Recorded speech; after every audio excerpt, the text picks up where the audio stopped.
Njoo mtu wa familia. Asante wanangu, umetosha. Karibu mtu wa familia.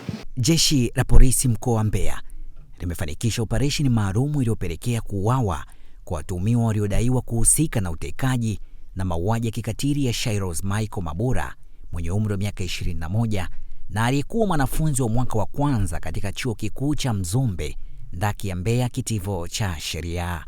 Shairoz aliripotiwa kutekwa nyara Septemba 14, 2025 na mwili wake kupatikana Septemba 16 usiku katika mtaa wa Moravian, kata ya Isiense, jijini Mbeya, ukiwa umechomwa moto.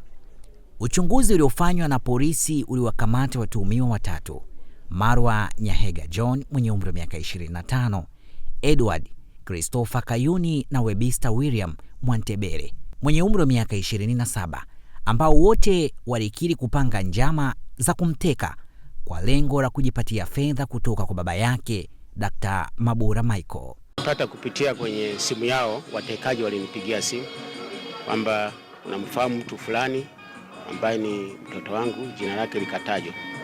Nasema namfahamu. Kwa hiyo tumemchukua huyu binti, tunaelekea naye maeneo ya kuelekea Tabora. Basi nasema tatizo ni nini? Basi wakaniambia watanipa taarifa baadaye. Baadaye wakatoa taarifa kwamba wanahitaji kiasi fulani cha pesa. Ndicho walichohitaji, kwamba walikuwa wanahitaji pesa. Kwa mujibu wa polisi, baada ya kushindikana kwa mpango huo, walimnywesha sumu ya kuulia magugu aina ya Roundup bila mafanikio, kisha wakamnyonga kwa kamba na kuchoma moto mwili wake.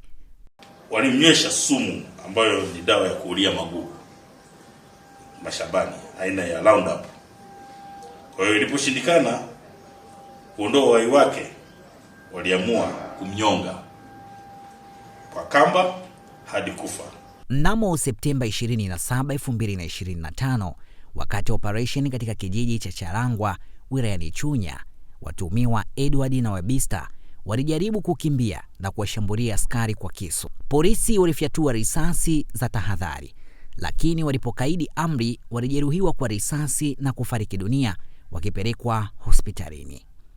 Mtuhumiwa wa tatu, Marwa, naye alifariki baada ya kujirusha kutoka kwenye gari la polisi wakati akipelekwa kuonyesha vielelezo.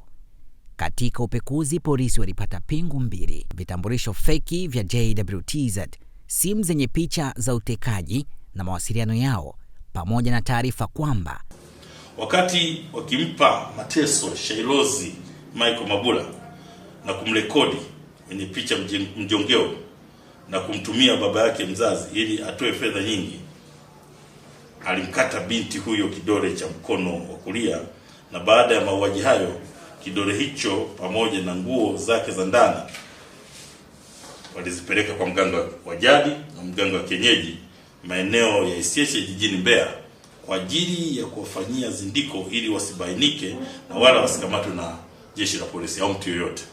Mganga huyo kwa sasa anatafutwa na jeshi la polisi.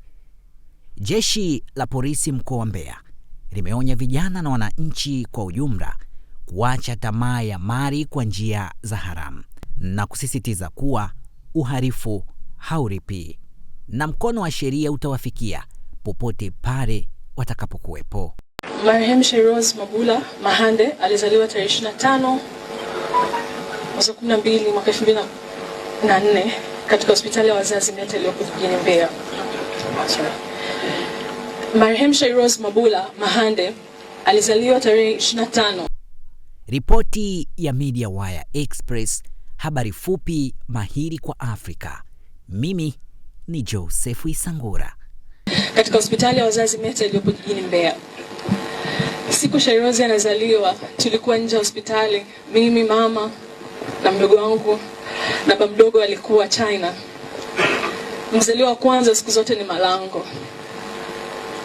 Shairoz alileta furaha, na baba mdogo alikuwa very excited, na walikuwa wamefanana sana.